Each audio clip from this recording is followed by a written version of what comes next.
What's poppin', Tony? So about a year ago, I made a video called Don't Buy Cyberpunk 2077 Yet, and it was a pretty self-explanatory video, you know, unless you're just deaf and blind.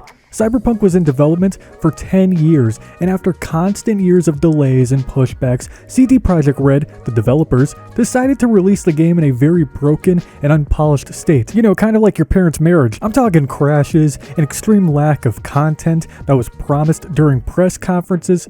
The last-gen versions of the game were basically unplayable, hundreds of bugs and glitches, duplicated AI civilians walking next to each other. The game was basically a giant mess and a big slap in the face to people like me who have waited 10 years to play the game.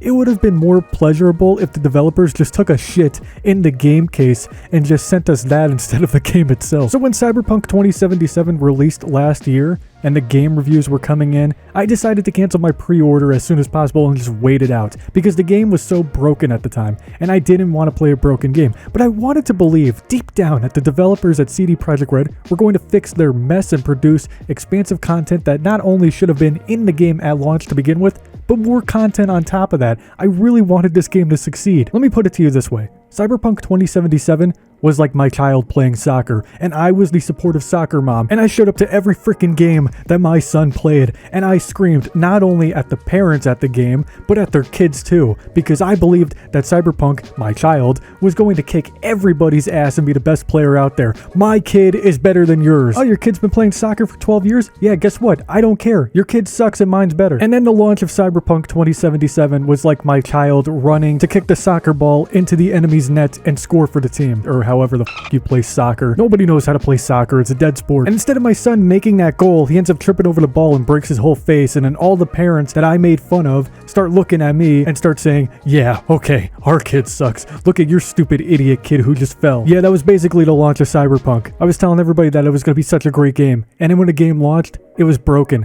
just like my stupid kid's face. I don't have a kid, by the way. This was a terrible analogy. Anyhow, Steam had a holiday sale recently, and I decided that now was the best time to pick up Cyberpunk 2077. I've waited for a whole year. I've been patient. I played with my balls throughout the entire year, and the game was only $30, so I said, fuck it. Why not? Let's grab it and see what it's about now. And spoiler alert to all of you who want to play the game, I'm going to be talking about some story moments, so click away if you want to go into the game raw and unprotected like a dirty little whore. So I've been playing Cyberpunk on Steam for the last week, and so far I haven't experienced any crashes whatsoever. Yes, I've had a few bugs, I've ran into a couple bugs and glitches, but nothing major that took me out of the story or gameplay. It's honestly not a bad game at this point. In fact, and this is going to piss off a lot of people, I think it's one of my favorite games ever. Like visually, it's stunning. I'm a sucker for cyberpunk futuristic open world games with big cities. For example, Mirror's Edge. It's a first-person parkour runner game. I think it came out in 2016. I'm talking about Mirror's Edge Catalyst to be specific. That game gets my nuts wet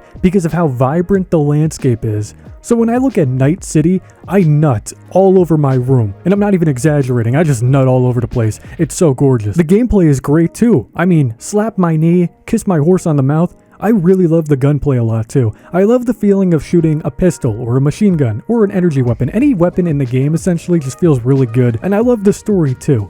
I mean, don't get me wrong, it can be complicated at times and it's not perfect, but for what it is, I love it. I like Johnny Silverhand and how he can be such a major asshole at times. Not only that, but you kind of feel bad for the guy after a while because he had to watch his lady Alt get kidnapped by Arasaka goons. And now all he wants more in the world is to get a second chance to turn Arasaka into a pile of rubble. Another example is V, the main protagonist. He's struggling to accept the fact that he may or may not die due to a chip inside of his head that he stole from Arasaka at the beginning of the game. Remember when Jackie died in the beginning of the game too? Jackie was my homie, like that shit got me good. He did not deserve to die. He was such a great character who always lightened up the mood. The game is a blast. So if you're like me and you like futuristic open world first person games and you got some time to kill, Cyberpunk is pretty good right now. So I'd highly recommend you grab it. Heed my warning, boys and girls. If you're on last gen, like the PlayStation 4 and Xbox One, don't even bother getting a copy of the game. If you could get your hands on a next gen console, I know that's pretty hard right now, but if there's an opportunity for you to grab an Xbox Series X or PlayStation 5, I think CD Projekt Red is going to release a next gen version of Cyberpunk next year. But honestly, if you have a killer PC,